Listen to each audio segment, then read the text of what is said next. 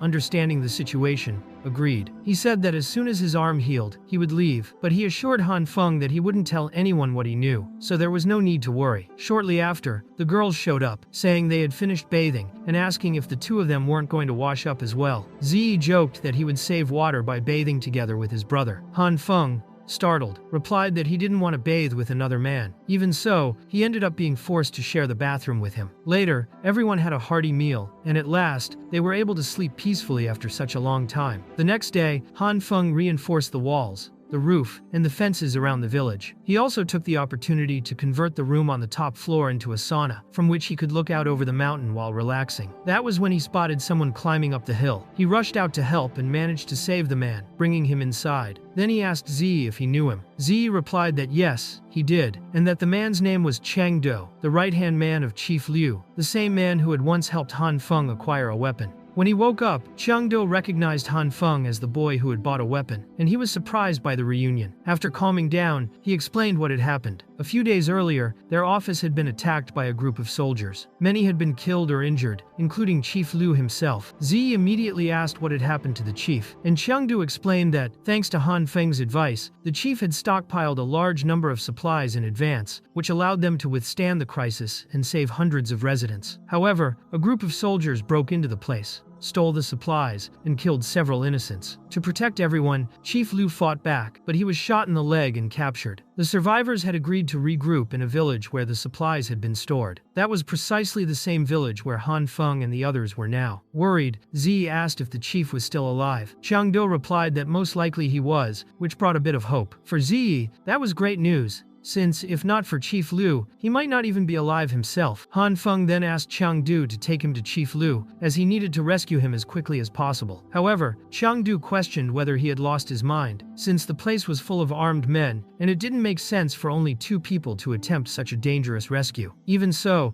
Ziyi assured him that Hanfeng didn't need to be afraid, because he would be right by his side. Chang Du, on the other hand, thought that if Hanfeng wanted to kill himself, he should go ahead and do it alone. That was when Zheng Gao appeared, asking if they were talking about Chief Liu of the Juyi organization. He explained that back when he fought in underground boxing rings, it was Chief Liu who had bought him and given him back his freedom. Out of gratitude, if Hanfeng was willing to rescue him, then he would help as well. He said he had many friends in the city and could call on them to support the mission. Chang Du recognized Zheng Gao and said that he was the legendary, frenzied wild dog of that ring. Hanfeng didn't miss the chance to make fun of the nickname, but Zheng Gao quickly asked him not to call him that. Even with everyone ready to take action, Hanfeng was still suspicious. He couldn't understand how Chief Liu could be such a righteous man that so many people wanted to save him. In the end, Hanfeng admitted that he didn't want to get directly involved, since he was still being hunted. Instead, he offered supplies to support the mission, asking only that they keep his abilities a secret, especially those of the Black Hole Girl. After that, he gave Chang Du a meal and showed him the room where he could rest. As the others prepared to leave, Chang Du remarked that, as expected from Hanfeng, he had indeed prepared in advance for the disaster, stockpiling a huge amount of supplies. Hanfeng replied that he understood the importance of weapons, biscuits, and medicine, but asked why Chang Du was carrying so many cigarettes. The man explained that, with money losing its value, the major groups had started using cigarettes as a form of currency. After that, the three said their farewells, promising that one day they would return. Before leaving, Chang Du bowed to Hanfeng and said that one day he would repay the kindness that he and his wife had shown him. The girls, surprised, asked if Hanfeng had a wife, and he replied, embarrassed, that of course he didn't. Kim, completely red-faced, said that she would have to clear up that misunderstanding next time. After this episode, to better monitor the mountain road, Hanfeng installed surveillance cameras along the climb, and also scattered several cameras throughout the village. Life returned to a calm routine, and everyone began to live in a stable, carefree way. But then, one day, the nightmare started again. Kim came running in panic, holding a knife, saying there was a serious problem. She claimed that Chu Chu had done that thing. At that moment, Kim shouted that Chu Chu had declared that this was the last cabbage in existence, which to Hanfeng felt like a true disaster. He immediately asked Chu Chu how many vegetables and fruits were left. Chi Chi replied that there were still plenty, and then she pulled out all the vegetables and fruits from her storage space. Hanfeng, astonished, asked if that was what she considered a little, since it looked like she had emptied an entire supermarket. Chi Chu explained that she didn't really like vegetables, so she had only taken what she preferred. Hanfeng, suspicious, questioned why she had so many cucumbers. Strangely,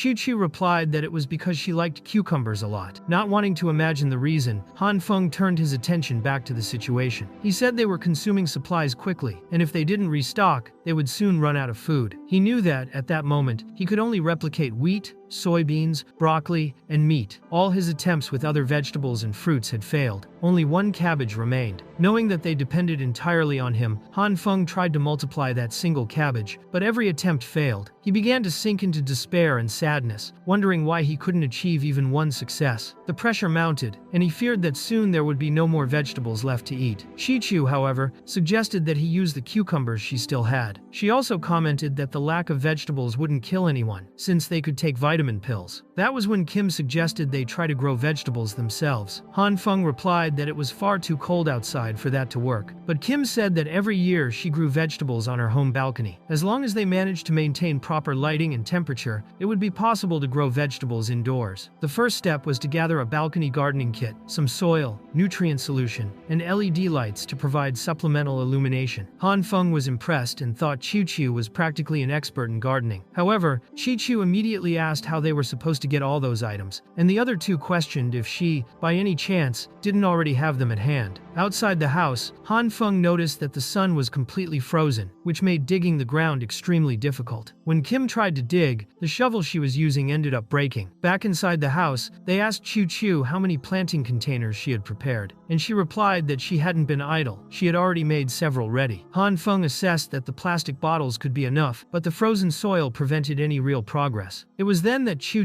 suggested using a heating crack to melt the ice, but Hanfong believed that wouldn't be enough, since the generated heat would be too limited. He reflected that if only there were a way to melt the ice instantly, things would be much easier. At that moment, Kay stood up and turned to the so-called apostle of bathwater, saying it was time to show his true power. That instantly reminded Hanfong of the strange phenomenon he had witnessed before. He activated the red light of his power and recalled that, the last time he was heating bathwater, a reddish glow had suddenly appeared, and his hand in the water had heated intensely. Thinking about it, he supposed that if he could figure out the pattern of that light, it might be possible to melt the frozen ground. However, even after waiting more than 20 minutes, nothing happened. He then wondered what had been different the last time. Maybe it had been the electric shock he had received. With that in mind, he asked Chu if there was anything around that could give him a small shock. She suggested plugging a high-power extension cord and sticking his finger in, but warned that it could cause a fatal shock. Hanfong replied that he wasn't trying to die, only wanted a light one. Then she remembered a self-defense wand with a lightning element, used for weak shocks. Although it was just a simple personal defense weapon, Chu assured him that it was weak and safe. Hanfong used the wand, and when he electrocuted his hand, the water started to heat up. Realizing that he had managed to activate the ability again, he decided to try applying it to the frozen ground. Still not understanding the exact mechanics of the red light, he decided to ignore that for now, and just focus on the effectiveness of the process. Finally, he managed to melt the ice and gather the needed soil. With that, he filled the containers and declared that the vegetables were ready to be planted. The temperature inside the house wasn't very high, so they chose to cultivate only vegetables that didn't require much heat. Hanfong concluded that the basement had better thermal insulation and decided that, from that moment on, the space would be used exclusively for cultivation. They installed 4 heaters in the place, but even so, they weren't sure if the temperature would be sufficient. If not, the seeds wouldn't germinate. Hanfong had the idea of using his green light on the seeds, believing that if it worked, they might sprout immediately. He tried, following the activation pattern, and managed to make the seeds germinate. Although not every attempt succeeded, he managed to grow dozens of seedlings. However, after some time, they all froze and died. Even with 4 heaters running, the basement temperature was only 10 degrees Celsius. They needed at least 20 degrees Celsius. Hanfong suggested adding 2 more heaters, but Chu explained that without improving the thermal insulation of the room, the heaters would have little effect. He commented that the deeper underground they went, the better the insulation would be, and began wondering if they could dig beyond the current basement. Kim, excited, answered that it was no problem, and said they could count on her, since she was confident in her strength to handle the digging. Hanfong mentioned that he intended to test whether his special lights could also affect stones. After some research and experiments, he concluded that the green and red lights were useless in that case. He discovered that only the purple light could soften rocks. However, even if he managed to make the stone a bit softer, the compacted soil mass was still very resistant. So, he tried combining the 3 lights and altering the rhythm of energy output to achieve some result. Despite his efforts, all attempts failed. He reflected that, just as he had failed before when trying to use his powers on dead plants or meat, the same happened with stones, which didn't show any significant change. Probably, it was due to the difference between organic and inorganic matter. After days of countless failed attempts, a miracle finally happened. Unexpectedly, Hanfong discovered that, by pushing the red light's intensity beyond a certain limit, he could pulverize rocks. With this, he finally managed to open a hole in the ground. But after digging just that small section, he was already exhausted and nearly fainting. He admitted to himself that he had no idea how long he could use that power each day. From then on, Hanfong was put in charge of digging. Kim, on the other hand, was responsible for carrying away the soil and rocks that were removed. After 7 days of continuous work, they had already dug more than 10 meters deep and built an underground basement of 20 square meters. With a few simple adaptations, they turned the place into an underground greenhouse. Once they finished, they celebrated their good teamwork. Right after that came Hanfeng's favorite part of the past few days, climbing the stairs with Kim walking ahead of him. Chu commented that, if everything went well, the vegetables could be harvested in about 2 months. Hanfeng was outraged by how long it would take. He thought about how it had already been 2 weeks since they had decided to grow their own food, and the stock of vegetables had run out long ago. For the past 4 days, they had been eating only broccoli, and he wasn't sure if he could endure that diet for another 2 months. He considered whether he could use his green light to speed up the growth of the plants. While he was thinking about it, someone suggested planting beans, since that type of vegetable could be harvested in just 3 days. At that moment, Kim slipped on the stairs and fell right onto Hanfeng's face, giving him a divine vision for an instant. Both of them were visibly embarrassed by the situation, but he tried to play it off, saying everything was fine. However, his nose was bleeding, and Kim asked if she could check the injury. Even so, he insisted there was no need to worry. Switching scenes, they decided to see what Chu was doing at that moment. She was alone in her room, performing a rather strange ritual. She was fully focused and even made the fusion pose from the anime Dragon Ball. When Hanfeng walked in and saw the scene, he asked if she was sick, but she answered seriously, saying that this was the summoning ritual of the evil eye. One of her eyes had stopped working, and now she was preparing to summon another. Hanfeng didn't understand right away, but soon realized she was talking about one of the security cameras. It became clear that one of the cameras had stopped working. In that part of the village, there was a cliff on one side and, on the other, a path that went up the hill. Because of that, they had installed a strategic camera at that point, which allowed them to see anyone climbing the mountain. The problem was that these cameras didn't work well during storms. While they were trying to fix the equipment, a strange sound began to spread through the area. Startled, they tried to figure out where the noise was coming from, and someone asked Hanfeng what was happening. Hanfeng said he wasn't sure, but suddenly a thick fog rose around them. That was a clear sign that someone was nearby. Faced with the risk, they decided to return home immediately. The next afternoon, Hanfeng wasn't paying much attention to what had happened on the hills. His mind was entirely focused on the growth of the vegetables. He decided it was time to begin germinating the seeds, but soon realized something was wrong. The seeds weren't reacting as expected, and it seemed he would have to find a new usage pattern for his green glow. After 30 minutes of attempts, he wondered why it wasn't working. All the vegetables directly exposed to the green glow had died, while the ones on the other side of the greenhouse, far from direct contact, had grown a lot. Hanfeng suspected that perhaps just a small amount of light was enough, and this guess proved correct. When the vegetables received the green glow for more than 30 minutes, they simply stopped growing. This made it impossible to cultivate the vegetables all at once. The only alternative was to apply the green glow little by little, every day. 5 days passed, and he was very happy to see that his cabbage had grown. However, Chu remarked that the shape of that cabbage was very strange, in addition to being abnormally large. She found it concerning and even joked, saying that the vegetable looked like it was using the same tricks as bodybuilders. Hanfeng, on the other hand, wondered if something was wrong with his green glow, but concluded that as long as it was edible, he saw no problem at all. After that, they prepared a banquet to celebrate the efforts of the past 2 weeks. Their work had finally paid off. However, there was still a lot of cabbage left, and Chu commented that she didn't like green cabbage. Hanfeng was also tired of eating it. He thought that if Ziyi were with them, he probably would have eaten everything by himself. It had already been 2 weeks since he and the others had left the hill, and Hanfeng wondered if they were doing well. Surely, their supplies must have run out by now. At that moment, a very loud noise echoed outside. It was already the 6th consecutive day they had been hearing that sound. Chu commented that it sounded like the roar of the Demon King, but Hanfeng dismissed it, saying that whatever was happening out there wasn't their problem. Since the noise only occurred once a day, he didn't think it would greatly affect the group's routine. However, 3 days later, the situation changed. The noise grew stronger and started happening dozens of times throughout the day. Curious, Hanfeng climbed onto the roof to check. Looking into the distance, he saw several explosions and couldn't understand what was going on. He wondered who could be behind it and whether those people weren't afraid of revealing their own location. Even if they were far away, a nearby explosion would be a major problem. The reinforced structure of the house might not withstand a direct hit. Back inside, Hanfeng warned the girls that, even without fully understanding what was happening, he had decided to reinforce the walls of the house as a precaution. Chu asked how he intended to build a wall, since there was no cement in storage. He replied that they didn't need to worry, because they already had the materials they needed. the stones removed during the basement excavation. With that, they began stacking the stones and pouring water over them. The water froze as soon as it touched the cold air, forming a solid ice wall. The material was so strong it even seemed sturdier than cement. From then on, the group dedicated themselves to thickening all the walls of the structure. Since the stones weren't enough, Hanfong had to dismantle part of the neighboring village to obtain more material. After 3 days of hard work, a massive ice wall was completed. Now, with such thick walls, everyone felt safer, at least for the time being. It was then that an explosion occurred very close to the house where they were. At the same time, the nearby village was completely destroyed, and several stones flew in all directions, striking the barrier they had built. Hanfong thought that, fortunately, he had taken the precaution of erecting the stone and ice wall beforehand. Otherwise, the situation would have been extremely dangerous. Given the severity of the attack, Hanfong rushed inside and ordered everyone to hide as quickly as possible. They spent half a day sheltered in the basement. The following night, while Hanfong was taking a bath, another attack once again struck the neighborhood, forcing everyone back into the cellar. On the morning of the third day, the nearby village was destroyed yet again, and a projectile even hit their wall directly. On the afternoon of the fourth day, just as Hanfong was about to go to the bathroom, they were struck once more. At that point, Hanfong lost his patience. He declared that he could no longer keep living like that. Day after day, they were hiding in the basement, unable to drink, eat, or sleep properly. Determined to end the situation, he told himself he would find out who the lunatic was that kept bombing everything. To investigate, Hanfong went to one of the areas hit by the explosions. There, he found a torn piece of fabric that belonged to a military uniform. That made him suspect the attack might be connected to the same group that had pursued him earlier. Along the way, the number of corpses scattered across the ground made it clear that the battle had been extremely brutal. For safety, he decided to climb the mountain to get a better view of the situation. From up high,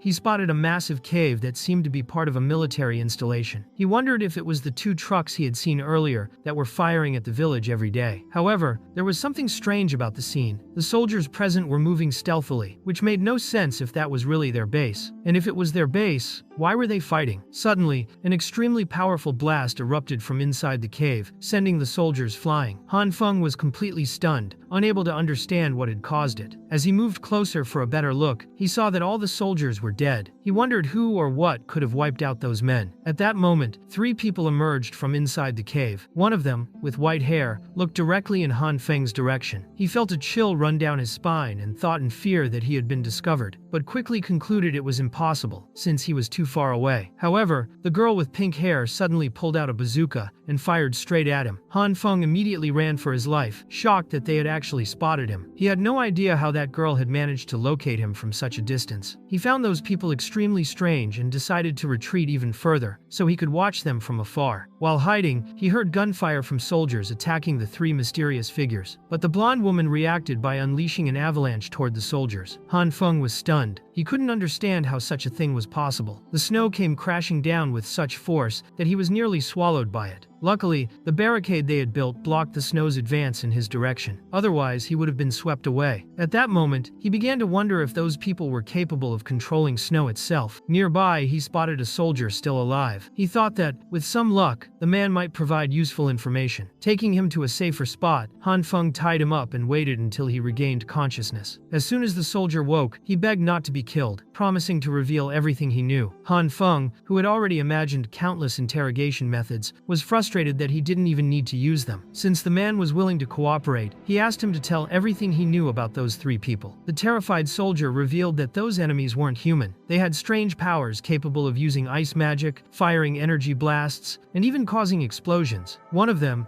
he said, had the power to detonate everything around him. Hanfeng, however, suspected this might just be an exaggeration, and asked first about the woman with long white hair. The soldier explained that she could unleash energy explosions, while another girl had an even more frightening ability, turning anything into a bomb. As for the blonde boy, he controlled ice and snow with ease. To the soldier, they weren't human at all. They were monsters. Hanfeng realized there were other people with special abilities besides the ones he already knew. Before releasing the prisoner, he asked one last question. Why had they been bombarding the mountain village these past days? The man answered tearfully that it wasn't them, since their camp had been taken over a long time ago. They were only following orders from headquarters now. That was when Hanfeng concluded that all the destruction had actually come from those 3 people. But something didn't add up. He didn't even know them. So why were they destroying his home every single day? With no answer, the soldier just wept, saying he knew nothing. Faced with this, Hanfeng decided to let him go, but he remained alert, since the gunfire hadn't stopped. It was clear those weren't random shots, they were aimed directly at him. What he still couldn't understand was how they had discovered his location. Meanwhile, elsewhere, the three were talking among themselves. The blonde boy praised the skill of the white-haired woman, and the pink-haired girl reminded him that she had been training for days. The white-haired woman stated that after the bombardment, the target's energy hadn't disappeared, it had become even stronger. The boy remarked that avalanches and projectiles couldn't kill him, because he was far too resilient. The woman then ordered that they fire even more projectiles. If the man survived, he would be hunted down, since letting him escape would only attract new enemies. On the other side, Hanfong felt relief when the bombardment finally ceased. He thought that if he hadn't reinforced his house in time, he would already be dead. Now he faced a difficult choice: to confront those three enemies or flee. Each of them possessed a dangerous power. The girl who turned everything into bombs could perhaps be contained by the reinforced building, but the energy blasts from the white-haired woman were devastating and had long range. The most dangerous of all, however, was the blonde boy, capable of summoning waves of snow that could easily bury anyone alive. Hanfong knew that if he could strike them from a distance, he might have the advantage, but he wasn't an experienced marksman. He considered setting a trap, but quickly dismissed the idea, since the blonde's control over the snow could easily dismantle it. Then another alternative came to mind: lure the three beneath the dam and, at the right moment, open the floodgates to unleash all the stored water. The problem was that the floodgate was massive, at least 7 meters high. On top of that, there was the risk it might be frozen, since it was said the surface ice was 2 meters thick, and the water level beneath that layer could be even higher than the gate itself. For that reason, before putting his plan into action, he decided to inspect everything personally, because if the dam failed to release water at the crucial moment, his death would be inevitable. After testing his powers, Hanfong realized that there was still enough water accumulated. If he could lure his enemies down to the riverbed, he might be able to win that battle. Meanwhile, the three adversaries continued searching for him. The white-haired woman ordered the blonde boy, Yuanyi, to attack first, followed by Zixi opening fire. Yuanyi then unleashed an avalanche toward Hanfeng's shelter, but the place had already been reinforced, rendering the attack useless. With his sniper rifle in hand, Hanfong located the group and fired a shot, but the bullet was blocked by an invisible barrier protecting them. The white-haired woman, realizing the avalanche had failed, gave Zixi her turn. At that moment, Hanfong decided to draw their attention. He climbed onto his rooftop and began shouting provocations at the enemies. Irritated, Zixi prepared to shoot, but the white-haired woman seized her weapon, declaring she would be the one to finish him. However, Hanfong was already executing his plan. At the right moment, he opened the dam's floodgates, releasing a colossal torrent of water. The enemies felt no fluctuation of power from him, but soon realized the flood was rushing down upon them. Yuanyi tried to raise a wall of snow to hold them up, while the white-haired woman created a protective barrier. Yet the force of the water began melting the snow, threatening to sweep them all away. At the last instant, the woman managed to raise another barrier and pulled her companions out. Hanfong observed and concluded that although they hadn't drowned, the intense cold would surely freeze them to death. Relieved, he returned to the cave with the intention of destroying the cannons that had been responsible for so many attacks. Upon reaching the military base, he stayed cautious, wary of encountering armed soldiers. His first thought was to destroy the cannons, but he gave up when he realized the explosion might attract even more enemies. Venturing deeper into the facility, he was astonished by its size. He was startled to find gigantic weapons that, had they been used against him, would have obliterated his home beyond any hope of resistance, no matter how much reinforcement he had built. As a precaution, he began melting those weapons down. The depot was filled with enough supplies to arm an entire army, which explained the greed of the enemy group. Hanfong knew he couldn't carry everything alone, but he also didn't want to let it fall into the wrong hands. He thought that if Chu-Chi were there, she would do a great job organizing and making use of those resources. He decided he would return to the base to fetch her. On the way back, he noticed some rocks had been turned into mines, which exploded right in front of him. From a distance, Zixi cheered, believing their enemy was finally dead, and asked the white-haired woman to confirm. However, upon checking, she was shocked. Hanfong had survived, thanks to the reinforced protection of his armor. He also deduced that the rocks had fallen from above, which meant his enemies were positioned right over him. With a blast of red light, Hanfong collapsed the top of the cave, bringing the three down directly in front of him. Without hesitation, he opened fire with his rifle, even striking one of them in the leg. Just as he was about to finish off the white-haired woman, she pleaded for surrender, and Zixi begged him to spare her sister. Hanfong assessed the situation. With his reinforced armor, he could withstand their attacks for a while, but if he killed the white-haired woman, he might not have enough time to defend himself from Yuanyi. After some thought, he concluded that he felt no hatred toward them. For him, it was enough if they simply stopped bombing his home so they could all live in peace. The girls, confused, asked what he was talking about, and then Zixi questioned whether he was the man living in the village on top of the mountain. Outraged, Hanfong demanded to know what they thought they were doing, since they had been bombing his house every single day. He explained that this was why he had come there to see the situation for himself. The white-haired woman turned to Zixi and asked if she was really the one behind those attacks. Zixi answered without remorse, saying that the feeling of bombardment was incredible, and that whenever she thought of the rich people who once lived in that region, she couldn't resist wanting to wipe them out completely. Hanfong looked at her in shock, thinking that the girl had to be insane. The white-haired woman, in turn, asked if he hadn't been with the soldiers who attacked her that very same day. Hanfong pointed to his own clothes and told her to notice he was not a soldier. The woman insisted, wanting to know why the soldiers had shown up at the same time as him. Hanfong replied that it was nothing but a coincidence. Suddenly, the woman began to cry. She apologized to Hanfong, saying it had all been a misunderstanding and that he was very handsome. He coldly replied that he wouldn't forgive her just because she was crying, but she explained that she wasn't crying for that reason, but because her leg hurt too much. The scene shifted to the inside of the place, where they treated her wound. Hanfong was surprised to see how she didn't even scream when the bullet was removed from her leg, and realized that the woman was extremely resilient. On top of that, she showed skill with firearms, which revealed she had anything but a simple past. He then stated that from now on they could no longer bombard his house. The white-haired woman agreed, apologized once more, and said they would fully accept his terms. As a sign of apology, she offered him any supplies he wanted to take. Zixi protested, saying she didn't want to share the resources they had worked so hard to obtain. But her sister scolded her, reminding her that if it weren't for the misunderstanding, she wouldn't have been injured. Embarrassed, Zixi apologized. The woman asked Hanfong not to mind it, explaining that her sister was simply impulsive. Still suspicious, Hanfong wanted to know how they had discovered his location so easily. The girls asked him to lower his weapon before they explained, but he refused to trust them. Even so, the white-haired woman decided to speak. She said that ability users emit a special fluctuation, something similar to a magnetic field. Those who can sense it are able to detect the approximate location of another user. She also revealed that, even before the climate anomaly, some people already possessed special powers. Hanfong grew thoughtful and asked if, with increasing proficiency, it was possible to awaken new abilities. She replied that, as far as she knew, a person could only have a single ability. Hanfong then reflected, intrigued, since he himself possessed 3 different powers, and realized he needed to study that phenomenon more carefully. After that, he introduced himself. He said his name was Hanfong, and that, before all of this, he had been just an ordinary office worker. The woman replied that her name was Jiang Ruoqing, and told him she had been a teacher before the chaos. But right after, she irritably asked why he had called her a wretched, ugly, and hideous woman. Zixi, excited, cheered at her sister's scolding, and asked if she could blow him up. Hanfeng, however, replied that the previous explosions hadn't been able to hurt him, and therefore he wasn't afraid of them. Jiang Ruoqing explained that she didn't mean to offend him, only to understand why he had said that. Hanfeng, not remembering, changed the subject, complimenting her, and saying that a beautiful, elegant, wise, and kind woman like her was every man's dream. Jiang Ruoqing squeezed his hand firmly, and Hanfeng added that she had probably misheard. Zixi grumbled that she wouldn't forgive the enemy just because he was flattering her sister, but Hanfeng also complimented her, saying she was a lively, cute, and innocent young woman. Happy, she replied that he really had good taste, although she didn't want to admit she was being won over by his words. In the end, Hanfeng stood up and said he would leave for now. He intended to return later with some friends to collect supplies, and also to check if he could get fuel for his home generator. Jiang Ruoqing said that Hanfeng could take as many supplies as he wanted, but suggested he rest there with them for a while. Hanfeng thanked her for the attention but explained that he needed to leave. Zixi, annoyed, started arguing, insisting he should stay longer. After the quarrel, Zixi asked her sister if she wasn't going to tell him about the abilities. Jiang Ruoqing replied that if she revealed it now, he would end up begging later to know the details. Soon after, she noticed Hanfeng pretending to be asleep and asked why. He suddenly stood up and said he hated talking to strangers. Jiang Ruoqing then remarked that he had used his powers a lot that day and asked if he had felt any change in his body. Zixi took the chance to mock him, saying the only thing that had grown on him was his butt. Her sister replied that, fortunately, there didn't seem to be anything serious, but recommended that, for safety, they should all use their abilities as little as possible. Meanwhile, Hanfeng was walking alone on the ice, already exhausted. Suddenly, he felt a sharp pain in his chest, as if his breath would never return. His body wouldn't obey him, and he could barely take another step. Desperate, he signaled to the camera for help. But at that moment, Chi-Chu was sleeping peacefully in her messy bed. The pain in Hanfeng's chest grew until he collapsed in the snow. Sometime later, he woke up in his bed, being cared for by Kim. Shocked, he realized he was completely naked and asked what had happened. Kim explained that, the night before, when returning from a food search, she had found him collapsed. To restore his body temperature, she had to remove his clothes, since his body had no injuries. Confused, she asked why he had fainted. Hanfong told her that he had felt an intense pain in his chest. After hearing his account, Kim concluded that it was probably a consequence of the extreme climate. Hanfeng, however, was more worried that those 3 people might still be waiting for his return to reclaim the supplies. Chi-Chu ironically remarked that the great evil king already wanted to go on another expedition, but warned that if he didn't rest, he could die. Thus, Hanfeng spent the next 5 days under Nurse Kim's care. During this time, he began to train his perception to detect other ability users. He discovered he could already sense Kim's presence, though in an embarrassing situation. He perceived her fluctuation while she was in a strange position in the bathroom. With no privacy, Kim was mortified, but in the midst of the awkwardness, Hanfeng finally understood how that perception ability worked, calling it a divine skill. Meanwhile, Jiang Ruoqing had been waiting for 8 days, believing he would return quickly. When Hanfeng finally came back, he was not alone. He brought with him Kim and Chi-Chu, both also ability users. The revelation shocked everyone, as it was believed that very few users were still alive. Hanfeng introduced each one, but when Kim and Chi-Chu greeted the others, they remained silent. The cold reaction made Chi-Chu furious, to the point of regretting having come along. Jiang Ruoqing then stood up and asked for calm, calling Chi-Chu her sister. Chi-Chu stared at her, confused, and replied that she must be mistaken, since she was nothing more than a 1-2-year-old girl. Jiang Ruoqing insisted, saying she wasn't blind, and began to argue with Chi-Chu, demanding to know why she had disappeared without leaving any word.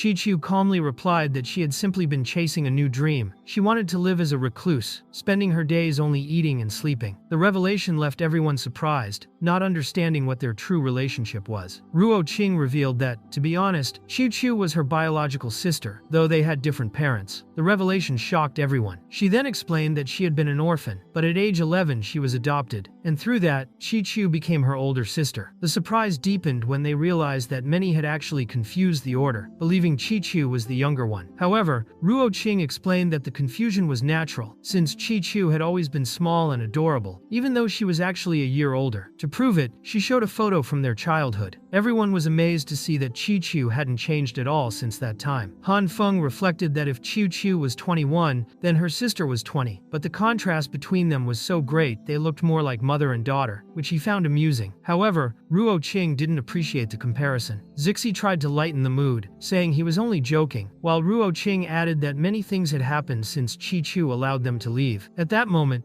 Chi-Chu asked what exactly had happened, but the 2 women turned to stare at Hanfeng, making it clear they didn't want him there. As he was about to leave, Chi-Chu asked him to wait. She said the evil eye had chosen all of them, so they had the right to hear the truth. Hanfeng agreed to stay, saying he trusted his best friend. Ruoqing, respecting her sister's request, decided to be direct. She explained that after she left the institute, the research had been successful, but the professor had been killed and the building destroyed. Chi-Chu said she already knew all of this, which surprised Ruoqing, who asked how she had found out. Soon after, she explained that there was a faction in the city hunting ability users, and if they revealed their identities, they would probably be persecuted. Once again, Chi-Chu confirmed that she already knew. Ruoqing then revealed that when someone overused their ability, the energy would crystallize within the body, and that they had been researching a way to eliminate those crystals. At that point, Chi-Chi mentioned that Hanfeng had experienced an abnormal growth in his heart in recent days, and that she herself had helped remove the problem. Hanfeng was stunned, as he hadn't known anything about it, and demanded to know why she hadn't told him earlier. This left Ruoqing frustrated, asking if her sister already knew the technique of energy fluctuations. But Chi-Chu insisted she knew nothing about it, which moved Ruoqing to tears. To her, her sister was a genius, and didn't need to make excuses to make her feel better. However,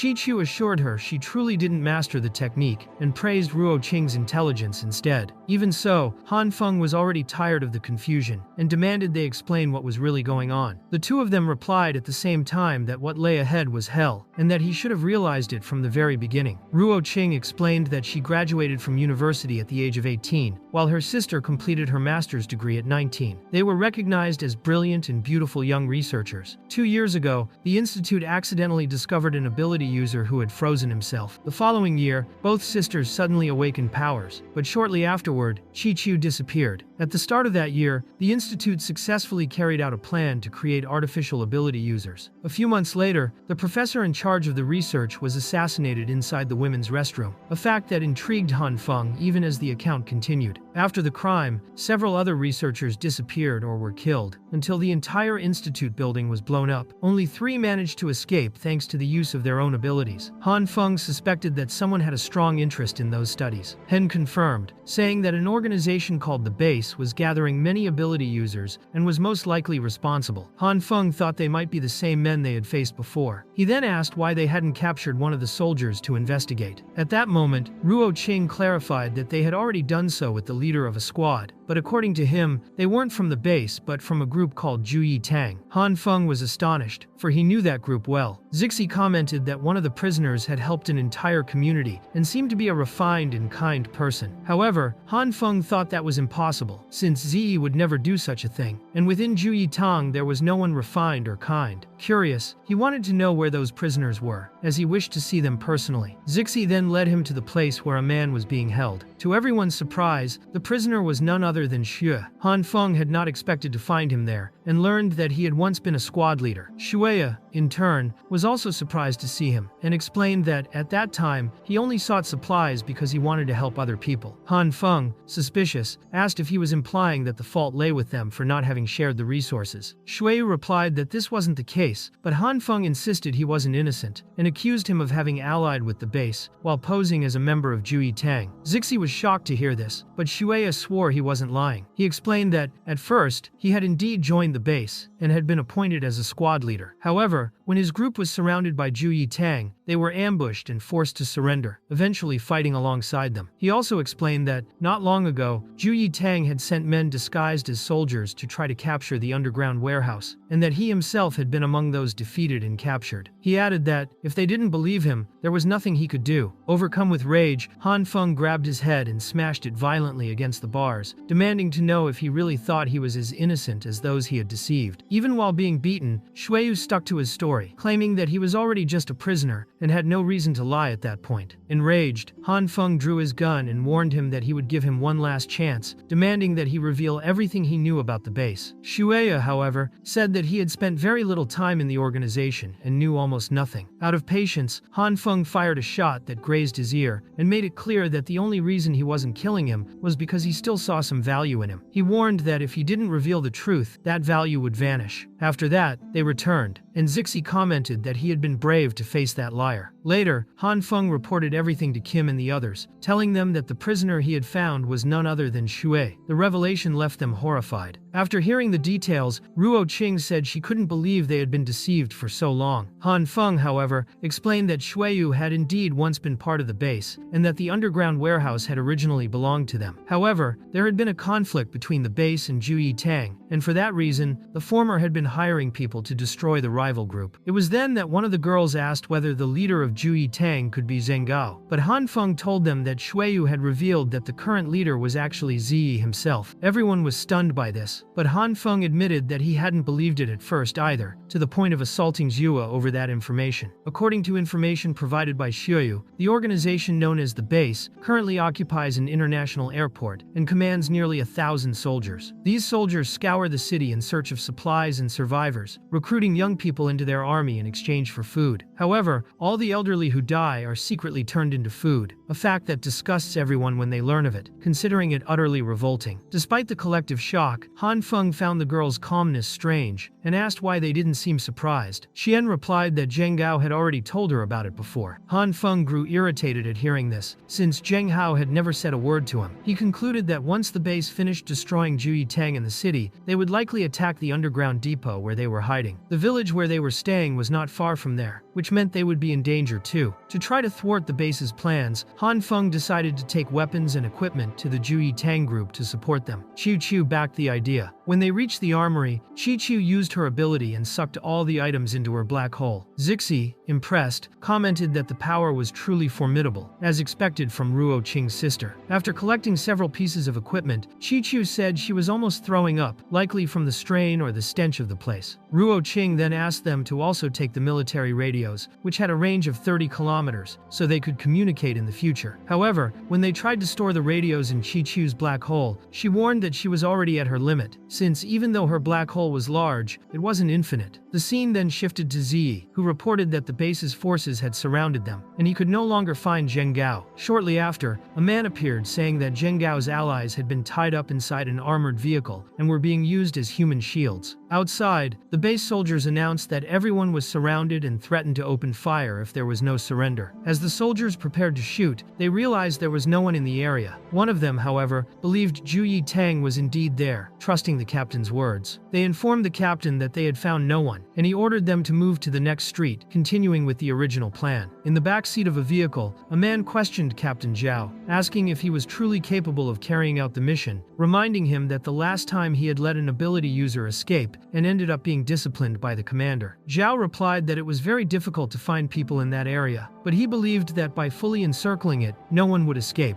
The man told him not to worry, saying he was just mocking him, and stepped out of the car. He then summoned a blue flame to light his cigarette. One of the soldiers asked who that guy was, since he seemed very arrogant. The captain replied that he was no ordinary human. Meanwhile, Hanfong praised Yuanyi's ability, which had allowed them to enter the city quickly. Yuanyi, on the other hand, thought to himself that he had only helped because of the promise of fresh meat and vegetables. After some time traveling, they finally reached their destination. Hanfong explained that the lower sewers led directly to the residential area. As soon as they went down, he asked everyone to stay close, since the place was like a labyrinth and it was easy to get lost. After a long walk, Hanfong finally remarked that they had arrived, though he never imagined he would return there. Even though everything had happened in such a short time, to him, it felt as if he had lived an entire lifetime since then. Chi-Chu asked where they could find Zheng Gao, and Hanfeng explained that Shuyu had said they were in the old city district, but he still didn't know the exact location. After about an hour, they noticed that some soldiers were searching for Zheng Gao and Ziyi, but they had already been following those soldiers for a while, and there was still no sign of the two. At that moment, an explosion drew their attention, and Hanfeng concluded that Ziyi was attacking the enemy base. However, it seemed they were completely surrounded. Ziyi was using a loudspeaker to taunt the enemies, daring them to kill him if they had the courage. Captain Zhao ordered his men to open fire and leave no survivors, even after a soldier reminded him that the main mission was to find the Zhu Yitang's secret key. Still, he insisted that since the Zhu Yitang would not surrender, they might as well die right there. Just as the soldiers were preparing to fire, several explosions caught them by surprise. Hanfeng and Chi-Chu were hurling grenades at them, clearing a path through the battlefield. The captain recognized Hanfeng, furious that it was that same insufferable boy from before, and he quickly assumed that he was there to rescue the Zhu Yitang group. Thinking that capturing a special ability user would put him back in his commander's good graces, he ordered his men to forget the Zhu Yitang and go after Hanfeng instead. Using his ability, Hanfeng caused an avalanche that buried everyone, including himself and Chi-Chu. After the impact, Hanfeng managed to find Ziyi, who was moved and grateful, saying he thought he was a lost cause. He then introduced Hanfeng to his soldiers, declaring that he was now part of their group. Hanfeng then revealed that he had prepared something special. When Ziyi asked if it was supplies, since everyone was starving, Hanfeng shocked them all by showing several gigantic cannons. The soldiers were stunned, unable to understand how he had gotten them, but Hanfeng declared that it was time to strike back and turn the base's enemies into dust. At that moment, Chi-Chu began speaking with religious fervor, telling her apostles to rain down karmic fire upon the world and cleanse it of sin. Hanfeng told her to stop with that crazy talk, since no one understood a word she was saying. Excited, Ziyi asked Hanfeng to teach them how to use the cannon, but he admitted he didn't know either. Frustrated, Ziyi asked if anyone else knew, and most of the soldiers said they had only ever seen cannons on television. Finally, the youngest of them stepped forward, saying he was a gunner and knew how to operate that kind of weapon. After a long and detailed explanation, Hanfeng told him to stop talking and just start firing. Hanfeng pointed to a building and ordered the gunner to destroy it completely, claiming the base's enemies were inside. When Ziyi asked how he knew that, Hanfeng explained that he had left something special in that building, and once the enemies saw it, they would have no way to escape. Meanwhile, the enemy soldiers had found several barrels of fuel and food rations inside. The captain questioned questioned who had stored supplies there and ordered his men to check the area before taking everything, making sure there were no traps. But when he realized that everything around them was fuel, it was already too late to understand what was about to happen. At that moment, the cannons began firing at the building, setting it ablaze and burning the soldiers alive. The captain, seeing the devastating scene, recognized that this was his end. Zixi, worried, warned that the blasts had exposed their position, but Hanfeng couldn't hear her over the noise. After 10 minutes of intense bombardment, the building finally collapsed. Everyone celebrated, hailing Hanfeng as a true hero. However, he quickly warned them that now that their location had been exposed, they had to escape. Still, Ziye was so happy that he wanted to take the cannon with them, but Hanfeng, looking at the massive weapons stuck in the snow, said it was impossible to move. As a solution, he suggested leaving the cannons there and planting mines around them. That way, when the enemies approached, they would all be blown up. With that settled, Hanfeng turned his attention to what mattered most at that moment. He asked Ziyi about the current situation of Chief Liu. Ziyi explained that he still didn't know where Chief Liu was being held, so they would need to capture prisoners to interrogate them. Hanfeng asked what had happened to Zheng Gao, and Ziyi said they had separated earlier and had completely lost contact since then. Even so, Hanfeng said that sooner or later they would meet again and told everyone to return to the Xingfu community. Not understanding the reason, Ziyi asked why they needed to go back there. Hanfeng explained that he had left many weapons and supplies in the underground garage of that community, assuring that with them, everyone could arm themselves to the teeth. Excited, Ziyi began celebrating, saying that Hanfeng was amazing. Meanwhile, on the other side of the conflict, the base's soldiers realized the bombardment had stopped and found the cannon that had attacked them. Still, the captain scolded them, making it clear he didn't care about the cannons. What he wanted was for them to find the bastards responsible. However, in the middle of his speech, his wheelchair rolled over a landmine, causing a massive explosion. Hearing the blast, Hanfeng wondered who the unlucky soul was who had stepped there, while Zixi was calling for him, asking him to come out and celebrate with the others. The scene then shifted to the celebration. Everyone was eating and drinking in a victorious mood. Only Yuanyi seemed discouraged, isolated in a corner because of his social phobia. Shortly after, the story returned to that mysterious man who accompanied Captain Zhao. He appeared before his superior and reported that the captain had been ambushed and had sacrificed himself with bravery. His chief then ordered him to take command of the unit, since finding the secret key was necessary at all costs. Next, the scene moved to the temporary command post of the 3rd Battalion. The new captain, Zhang Dongshu, remarked that the snowstorm outside was fierce, and only a madman would go out to work in such conditions. Even so, he ordered one of the men to divide the squad into 3 groups and conduct a thorough search. One of the soldiers, upon hearing this, reflected that the former captain always faced hardships alongside them, while this new commander seemed to only know how to relax and enjoy good food. Dongzhu, for his part, commented that once the members of the Juyi Tang ran out of food, they would certainly go out in search of supplies, and at the very moment they attacked the squad, they could be located easily. As he said this, he calmly ate rice, praising its flavor, believing that the enemies were surviving only on snow. However, he had no idea that, in truth, they were all enjoying a true feast. The soldiers of Juyi Tang were exalting Han Feng, calling him master. Han Feng, however, told Zi that he didn't trust those men, since they called anyone chief. Zi explained that this happened because they were all inexperienced and, after seeing Han Feng's actions, they began to recognize him as their leader. For that reason, he should at least try to be kinder to them. After thinking for a while, Han Feng asked if anyone wanted a cigarette. The offer caught everyone by surprise and left many impressed. Some were happy with the gesture, while others began to complain, saying that place was turning into a den of demons. At that moment, Yuanyi approached and told Han Feng that he had already done everything that was asked of him and that he was leaving now. Han Feng agreed, stating that their purpose there was only to deliver the supplies. He then told Zi that he would go his own way. Since he had also gotten directly involved in conflict with the base, he needed to return as soon as possible. After saying his goodbyes and sending the soldiers away from the area, Han Feng went on and eventually found a gigantic warehouse. Zi believed that there were many supplies in that place, and so he asked Hanfong for a few more packs of cigarettes. They intended to use them for negotiations to recover some of their soldiers who had previously been handed over. Hanfong was shocked by what he heard and could not believe that there was a place where living people were treated as merchandise. Zi, however, explained that at that time they had been desperate and had no other choice. Hanfong asked if they were sure the soldiers were still alive. One of the men replied that, at that time, an adult man was worth only 10 jin of grain, while a simple pack of cigarettes could be worth at least 50. Hanfong was shocked to realize how little human life was was valued. Zi commented that even grain was cheap compared to the absurd prices of vegetables and fruits, and told a rumor he had heard that 3 very beautiful women had been traded for only 3 fresh tomatoes. Embarrassed, Hanfong even wondered if he could do something like that himself, but quickly hid his thought and said it was revolting. He also realized that if such negotiations existed, it meant the base did not control the entire city. Zi explained that the group used the subway tunnels to transport their troops, thus being able to control only the areas near the lines. Regions without subway access, such as the old city district where they were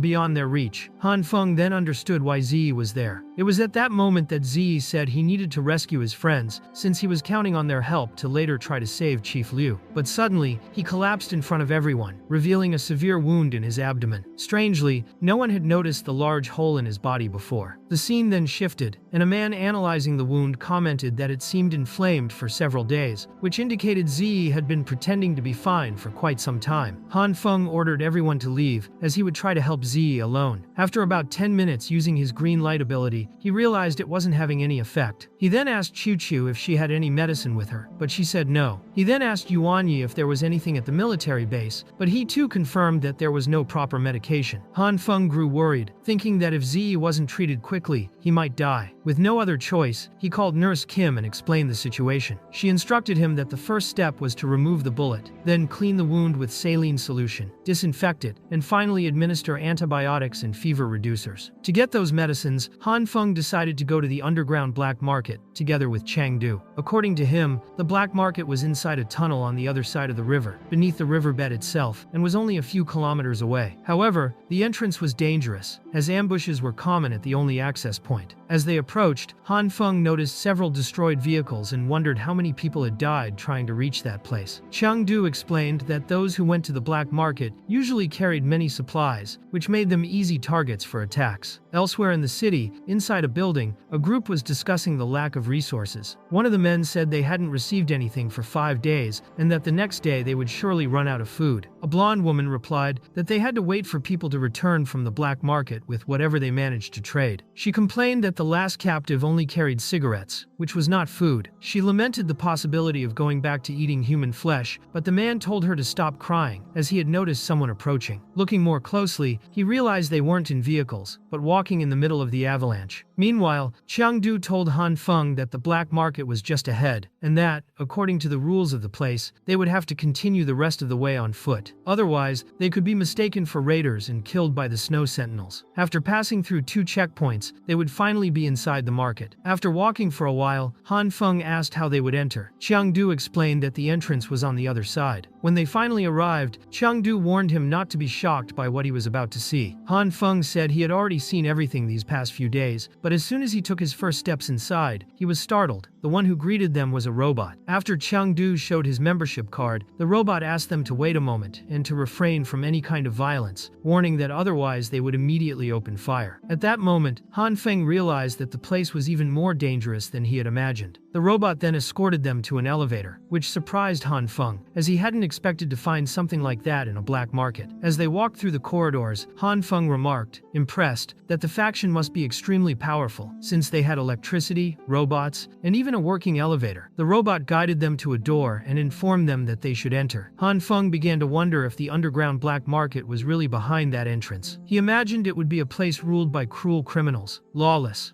where people were killed and robbed, like an auction house for illegal goods. However, as soon as he crossed the door, he came across several corpses scattered across the floor. The robot once again emphasized that any suspicious behavior would be grounds for them to open fire. Hanfeng hesitated, uneasy with the environment, but Chengdu insisted that there was no other choice. The robot then pointed to a computer terminal, explaining that all transactions would be carried out there. Alarmed, Hanfeng asked if Chengdu also thought this place was completely insane, but he answered naturally, saying it was something one would get used to. Chengdu then selected 3 people to rescue, and the robot informed him that the 3 hostages would cost 4.5 boxes of OAS. Concerned about Zi's condition, Hanfeng said they would also need medicine. With that, the price rose to 17 boxes of OAS, which he thought was outrageously expensive. After completing the payment, the robot asked them to wait for the delivery of the items. Hanfeng couldn't stop thinking that they might be robbed and killed right afterward. but Chengdu assured him that this black market was respectable and always kept its promises. To everyone's relief, the robot returned with all the requested goods, as well as the 3 rescued humans. Excited, Chengdu said he would finally bring his friends back home. Afterward, the robot addressed Hanfeng and confirmed that the 10 video game consoles and 30 photo albums of women had been delivered, asking him to check the order. Surprised, Chengdu commented that 30 albums was excessive and that Hanfeng needed more self-control. After collecting all the items, the two of them ran out of the place, saying they would never return to that hell again. Outside, Chengdu asked if he could keep 5 of those albums. Hanfeng said that was too much but agreed to give him 2. Soon, the two began negotiating over the women's albums. At that moment, Yuanyi, who had been their transport the entire time, said he was tired and also wanted 2 albums as compensation. However, they scolded him, saying that children couldn't look at that kind of thing. Before they could continue, a bullet struck Hanfeng in the chest, fired by a man who appeared suddenly. Immediately, a gunfight broke out between Hanfeng's allies and the mysterious attacker. Meanwhile, Chengdu screamed and fired at the man, saying that he had killed his brother. Hanfeng, watching, thought that he had only asked him to cause a distraction, but Chengdu seemed to be overacting too much. Using his red ability, Hanfeng disintegrated part of the building structure, causing the man to fall into the snow. Seeing him alive, the man was shocked and said it was impossible, since Hanfeng shouldn't have survived. But Hanfeng explained that he always wore a bulletproof vest whenever he left home, as a basic precaution. The man, incredulous, asked how he still had such a vest during the apocalypse, and if he was some kind of base soldier. He revealed that he himself was just a former member of the White Tiger, and that the group had long since surrendered to the base. He also said he had known Captain Zhao and had participated in the attack against Juyi Tang. Without a second thought, Hanfeng shot the man in the head and said that if he had done all that, then he deserved to die right there. He then spoke loudly, drawing the attention of a woman who was hiding. He had heard her crying and knew she was nearby. The woman emerged from behind the rubble carrying a backpack and begged him not to shoot, saying the man had kept her imprisoned there for days. She thanked him for saving her life and revealed that the backpack was full of cigarettes, stolen by that man. She then promised that from that moment on, she would be Hanfeng's most loyal servant, and that he could ask anything of her. Embarrassed, Hanfeng said that this wasn't the place for such a proposal, but assured her she didn't need to worry, because they were no longer the same people they once were. However, the woman quickly pulled a knife from the backpack and called him useless. But Hanfeng was already expecting something like that and shot her several times before she could react. As she lay dying, the woman asked how he could shoot such a beautiful woman. Hanfeng, without hesitation, replied that it was precisely that which made him suspicious. A woman supposedly held captive for several days, yet still intact, with clean clothes and even wearing makeup, was a clear sign of a trap. He wasn't stupid. Chengdu appeared shortly after and praised Hanfeng's composure, saying that he himself would have hesitated upon seeing such a beautiful woman. Hanfeng replied that he only fired because that woman reminded him of someone from his past. Chengdu then understood the reason why he had been so resolute. Right after, Hanfeng asked why they didn't use those cigarettes to trade for grain on the black market. Chengdu explained that it wasn't possible to enter the black market without a membership card. Curious, Hanfeng asked how he got his own card, and Chengdu said that in order to get one, it was necessary to pay a membership fee of 5 packs of cigarettes. Hanfeng checked his backpack and realized he only had 4. Even so, the two returned home and immediately began treating Ziyi's wound. The next day, both Ziyi and the 3 rescued people were recovering and seemed stronger than ever. Excited, Chengdu declared that he would appoint Hanfeng as the new leader of Juyi Tang, but he immediately refused, stating that he had no intention of taking on that role. He said he only helped out of respect for Ziyi, nothing more. 2 days later, with Ziyi completely recovered, Hanfeng announced that the injury was no longer a problem and that it was time for him to return to the place he came from. Ziyi, moved and with tears in his eyes, begged Hanfeng to stay a few more days. He said he hadn't even been able to repay him yet for saving his life, but Hanfeng calmly told him not to worry about that. He promised that he would send a batch of supplies every month and asked Ziyi to take the radio and never lose it. Overjoyed, Ziyi jumped on the bed, saying that with this, they would finally be able to rescue Chief Lu. But he quickly curled up in pain as he felt the wound that was still healing. From that moment on, with the resources he began receiving from Hanfeng, Ziyi eventually took over leadership of Juyi Tang. But that was a story for another time. On the way back, Hanfeng mentioned that, once he got home, he would reward the boy for all the work he had done for them. He told him that in his house there were heaters, a comfortable indoor temperature of 10 degrees, a television, and even a video game that the boy could play as much as he wanted. Chi-Chu, upon hearing this, added that there was also a bathtub and a sauna. The boy was impressed, thinking it all sounded amazing. But even so, he said he still preferred the cave where they lived. However, Upon arriving home, Hanfong was shocked to find everything frozen. The house was completely overtaken by ice, and he couldn't understand how his village had ended up that way. He stood there in silence, wondering what could have happened. And that's it for today's video. If you enjoyed the story, make sure to hit the like button and subscribe to the channel so you don't miss the next chapters. Your support means a lot and helps me bring even more content for you. Thanks for watching, and see you next time.